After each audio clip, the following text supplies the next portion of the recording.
Hi everyone, welcome back to my channel. You've come to Crafting with Bean. My name is Jill and I'm so happy that you stopped by today. I have got a really neat card to show you. This is called a bay window fun fold card, and the reason why it's called that is because when I can stand up this card, it looks like a bay window. So I've got a few different examples here. I've used some pattern designer series paper. I've used a paper with an actual scene, and I've just used some champagne gold foil paper. I'm going to show you how to make this using regular designer series paper, but I've got a lot of different examples, so stick with me and I'll show you how I made all of my cards. The first thing I'm going to do is I need to make my score lines. So I have a 4 1/4 by 11 inch piece of thick white cardstock. I have a 4 inch by 5 inch pattern designer series paper, whatever you want to use. Again, I've got a few different examples that I'm going to show you. The one thing that I'll say is when you are cutting this, if there's a specific scene or a specific section of the card, you just want to make sure you're mindful of that. Or if there's a specific direction that your card, that the designer series paper goes in. I have a scrap piece of white, Whisper White cardstock and just a scrap piece of gorgeous grape. So this is the Highland Heather paper. This comes from the Settles collection, the 6x6 designer series paper that you can get in the annual catalog, and I'll have everything linked down below. So the one thing that I want to cover really quickly before I get into making my score lines is the 1/8 marks. Now, when I look at a ruler, typically ruler measurements are going to go from 0 to 1. They're going to go from left to right. But when we use our paper trimmer, it goes from right to left. So I thought maybe it might be a little bit helpful during this video if I had this ruler available, because some of the measurements that we're going to put on our score lines are 1/8 of an inch markings. So I just thought that might be a little bit easier for you, since you may not be able to see the specific lines that I'm on, but also a nice review too. Sometimes I think we get a little intimidated by 1/16 of an inch or 1/8 of an inch because they're not our usual quarter, half, 3/4 of an inch.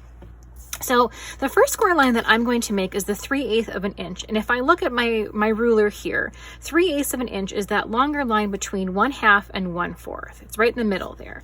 So I've got my 1/4 and my 1/2 line, and I'm going to put my cardstock right in the middle and then use my scoring tool here.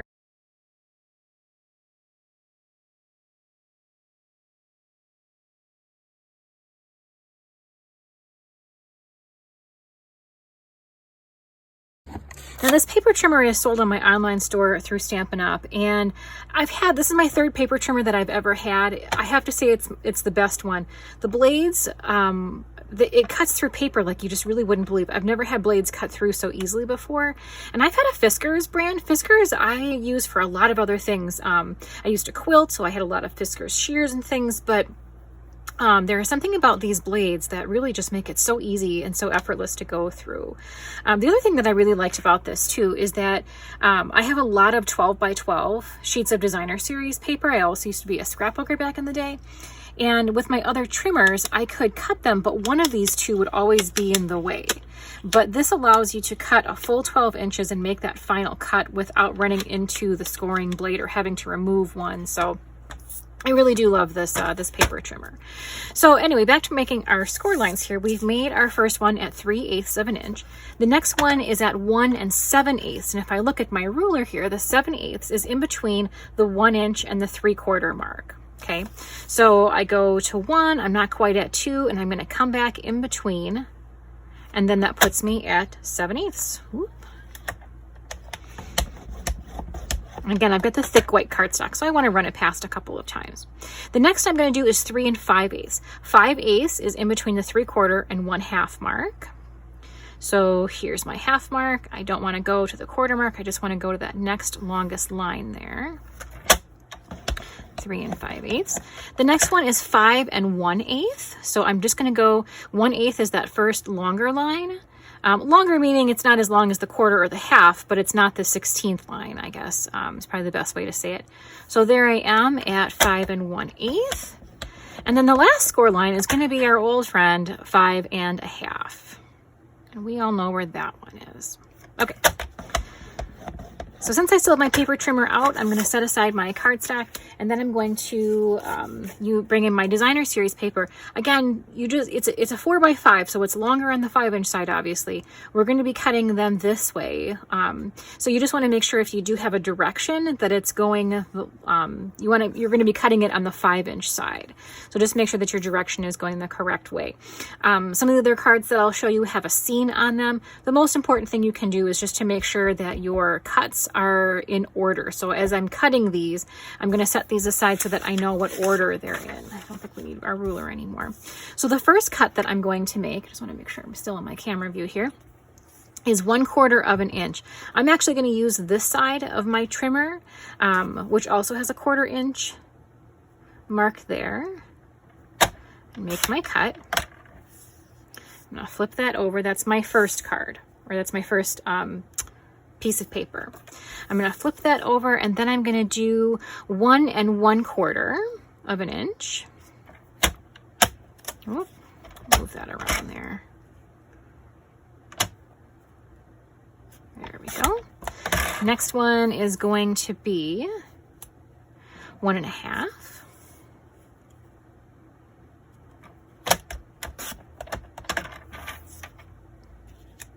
And the next one is going to be 1 1/4.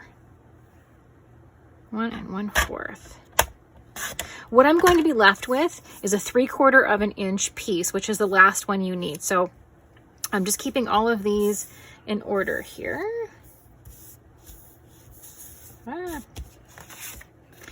So I'm all done with my paper trimmer. Set that aside. Let me make my burnishings now. As I burnish these down, I'm going to do the 5 1/2 inch, and this one's going to be a mountain fold because it's going to be closing that way. So nothing unusual there. The first one we're going to be is a valley fold. The next 3/8 of an inch is going to be a valley fold. So that means it's going to go down. Because that 3/8 is so narrow, I like to get my fingers in there and just kind of help it out a little bit before I come in with my bone folder. Just because we need to make sure it's straight. This is going to set the tone for the rest of our window, so to speak. Oh, darn it, I did that before too. I can cover that up with some cardstock. How many of you have done that before? And the next two are going to be mountain folds. That means they're going to fold up. Next one's a mountain fold. Because again, we're creating our illusion of a window that's coming away from the wall or away from the card. The last one, same thing. Because it's a narrow kind of score line here, a narrow piece, I'm going to kind of use all of my fingers. So I'm kind of supporting it on this side and then coming around on this side. And then we'll do it this way. One other thing too is I'll support it down. I'm going to score from the middle up and from the middle down. And that's just going to help me ensure that I've got a nice straight line there. And then I'm going to kind of bend that back just a little bit. So there we go. We have our mechanism started here, our folds done correctly. And what we're going to do next is attach our designer series paper. Now, again, we have a specific order that this is going to go in, and that's the way that I'm going to attach it down. So I'm going to speed up the video, and we're going to move through, I'm going to move through adhering these.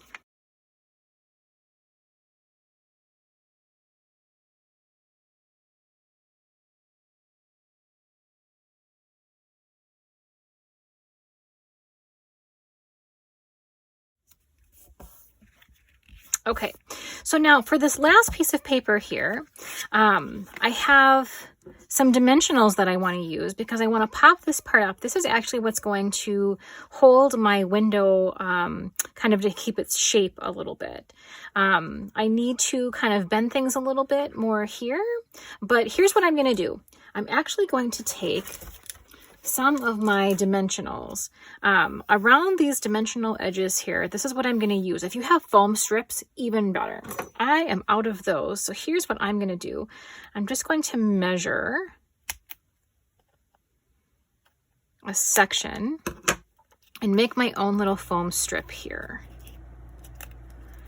and I'm going to adhere that on what's going to be the right side of this paper, but when I lay it down, I want to make sure that that is still staying on the right side so that that can tuck underneath there. It'll have something to rest up against. And I'm going to adhere that down. The thing that I want to keep in mind is I still want to make sure that all of my glass panels are still going to be even. So when I line it up, I just want to make sure that my bottom is lined up and I'm nice and straight before I really tack it down. And there, I think that's pretty good. And now you can see the majority of the card is made.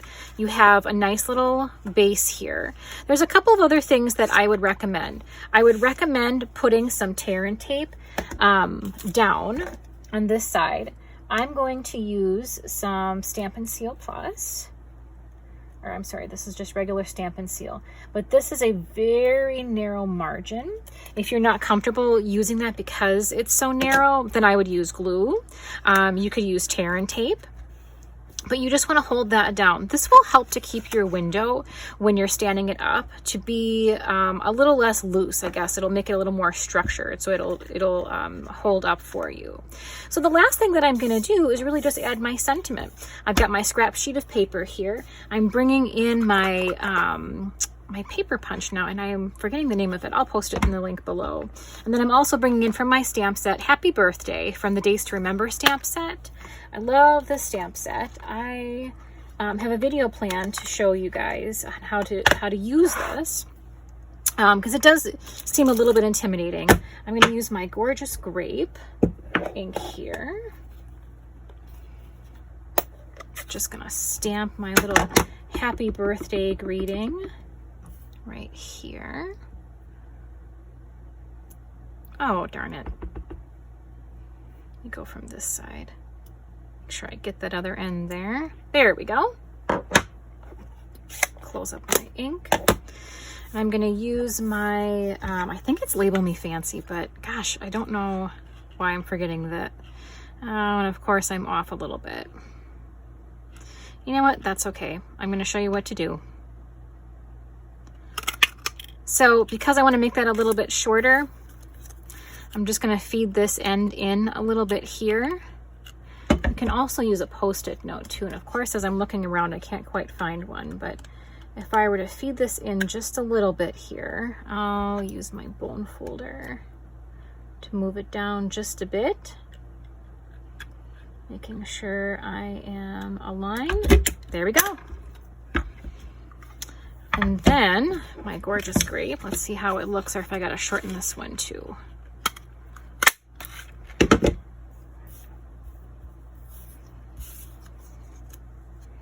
I think that looks pretty good. I'm gonna go with it.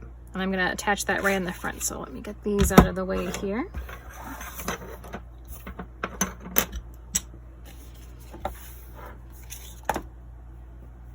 I think I'll use some of my dimensionals since I have them out. Let me adhere this guy to the back.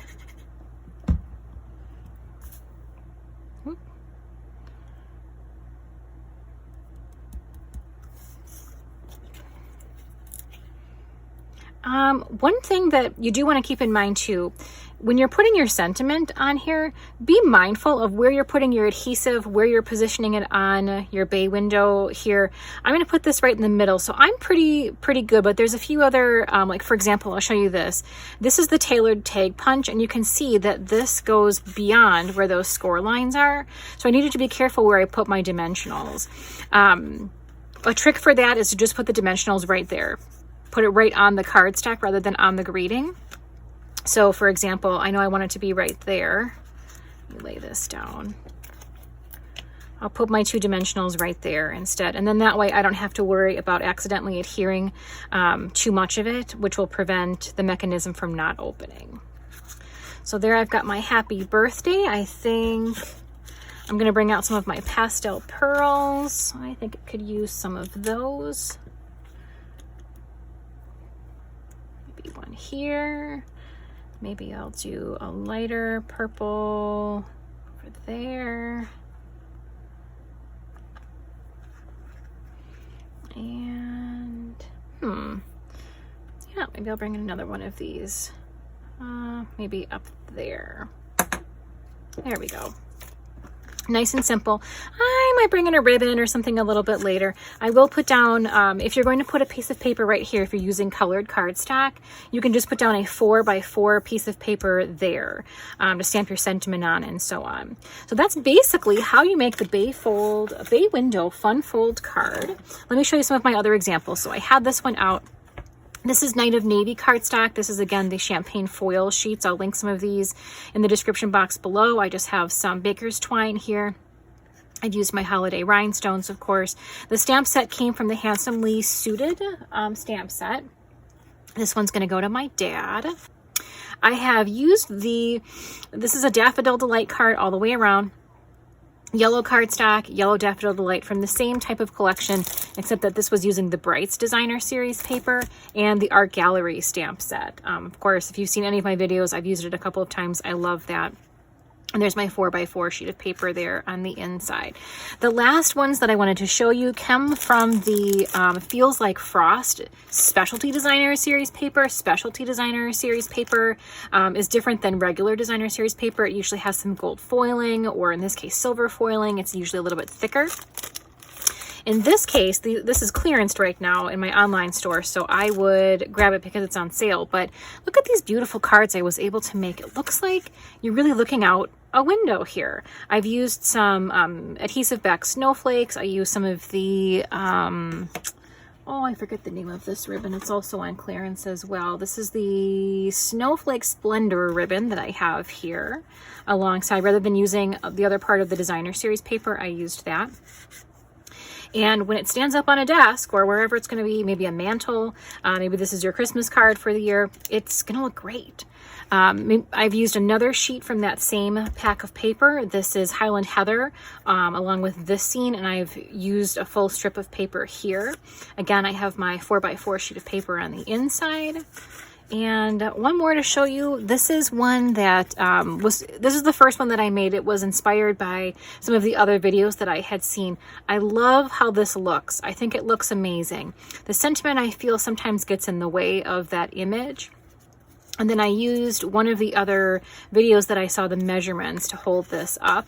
And for me, I think that it takes away from that image a little bit, this Designer Series paper, which is the other side of this sheet of paper. But, you know, there's so many different options. Do whatever you like. Do whatever you prefer. Whatever supplies you have, you don't need these, but I do recommend, I think that's a really cute card. And you can make a bunch of different ones from those too. So this is what I have. If you need any supplies, I'll have my website posted at the link below. If you like what you've seen here, give me a thumbs up, subscribe if you haven't already. And thanks so much for stopping by today. I really appreciate you stopping by to view. Leave me a message in the comments. Which one is your favorite? Until I talk again, take care, everybody.